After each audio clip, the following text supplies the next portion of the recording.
여러분 안녕하십니까? 8월 15일 목요일 광복절 뉴스투데이 시작합니다. 오늘 광복절을 기념하는 행사는 정부 주최 경축식과 독립운동단체 기념식으로 나뉘어 열리게 됐습니다. 광복회원과 독립유공자 유족이 정부 주최 행사 불참을 선언했고 우원식 국회의장도 독립운동을 왜곡하는 경축식에 참석하지 않겠다고 밝혔습니다. 강현섭 기자입니다.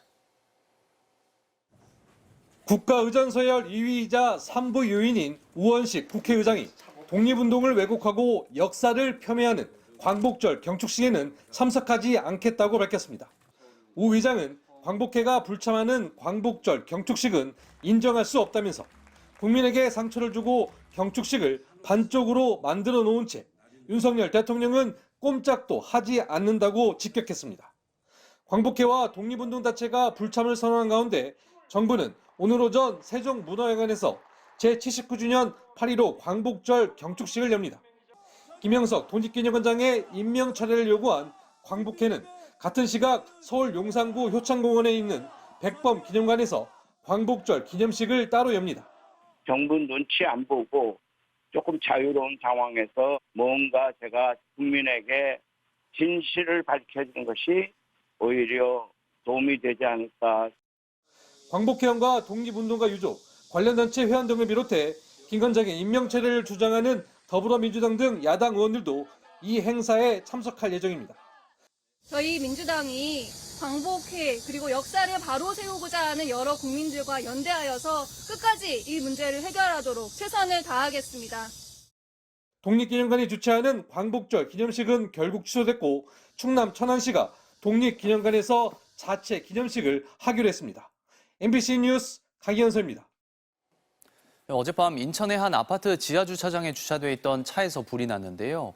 2주 전 벤츠 전기차 화재가 발생한 아파트의 바로 옆 단지여서 불안이 컸습니다. 광복절 앞두고 경찰이 폭주족 등을 단속해 잠수교 일대에서 9건이 적발됐습니다. 유서영 기자입니다. 아파트 단지 주변으로 소방차들이 늘어서 있습니다. 어제 저녁 8시쯤 인천 서구 청라동의 한 아파트 단지 지하주차장에 주차돼 있던 벤츠 차량에서 불이 났습니다. 지하에 불난 것 같다. 연기 난다. 그런 내용. 차 안에 있던 30대 남성이 연기를 들이마셔 치료를 받았으며 불길이 다른 차량이나 주차장 내로 번지진 않았습니다. 최근 차량 87대가 불타는 등 전기차 화재로 피해를 입은 아파트 바로 옆 단지였던 터라 늦은 시각 주민 불안이 컸습니다. 경찰은 남성이 신변을 비관해 극단적 선택을 하려던 것으로 보고 자세한 경위를 조사할 계획입니다. 광복절을 앞둔 어젯밤 서울 잠수교 등 도로 138곳에선 경찰이 집중 단속에 나섰습니다. 일명 폭주족으로 불리는 난폭운전과 자동차관리법 위반 행위를 중점적으로 본 건데 잠수교에선 1시간 동안 전조등과 소음기 등을 무단으로 개조한 경우만 9건 적발됐습니다. 불법 튜닝 또한 고의적으로 번호판을 가리고 운행하는 행위에 대해서 집중적으로 단속을. 서울경찰청은 오늘까지 경찰관 총 396명을 동원해 폭주족 예상 이동로 순찰과 단속을 이어갈 계획입니다. MBC 뉴스 유서입니다.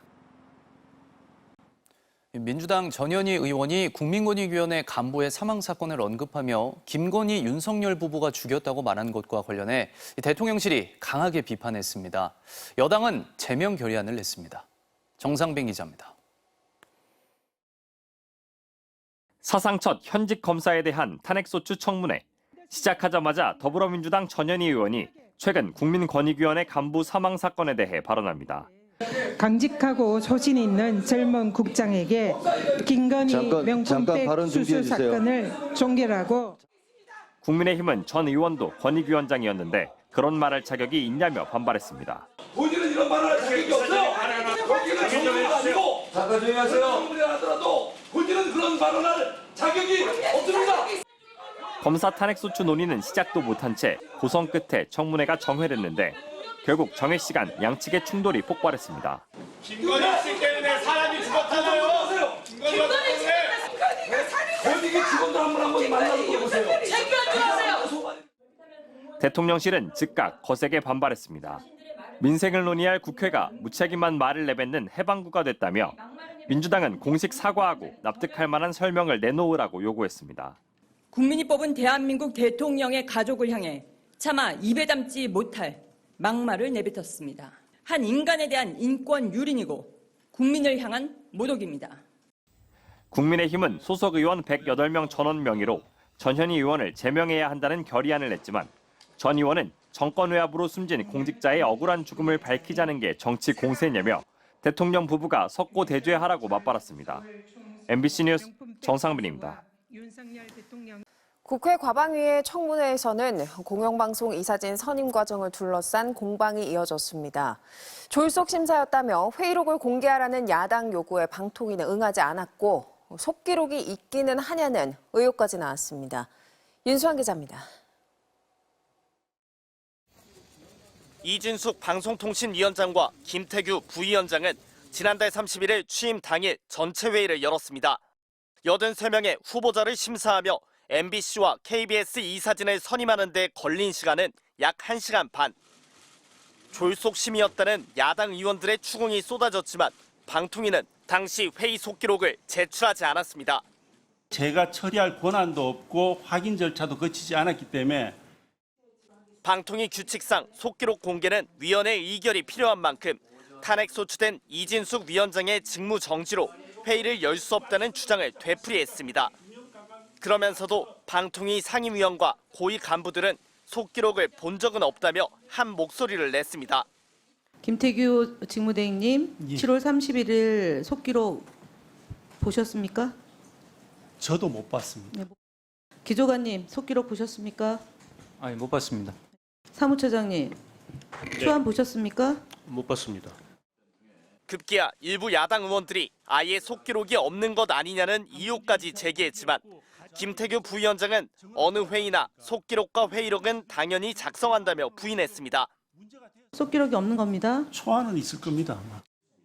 국회는 물론 공영방송 이사 선임 효력정지 소송을 심리 중인 행정법원에도 속기록을 내지 않을 것이라고 밝혔습니다. 제가 의원님들한테 돈 못 드리는 걸 그걸 법원에 제가 보내겠습니까? 그러나 청문회에 출석한 증인은 위원장 직무대행인 김태규 부위원장의 결정으로 회의 자료를 공개할 수 있다고 반박했습니다. 김태규 위원 같은 경우에는 직무대행으로서 공익상 필요가 있다면 충분히 공개 결정을 할 수 있습니다. 공영방송 이사 선임이 졸속이었다는 비판에 김태규 부위원장은 당일 하루 종일 그 안건만 계속 얘기했다고 답했고 이진숙 위원장도 법과 원칙, 정해진 절차를 따랐다고 주장했습니다. MBC 뉴스 윤수환입니다.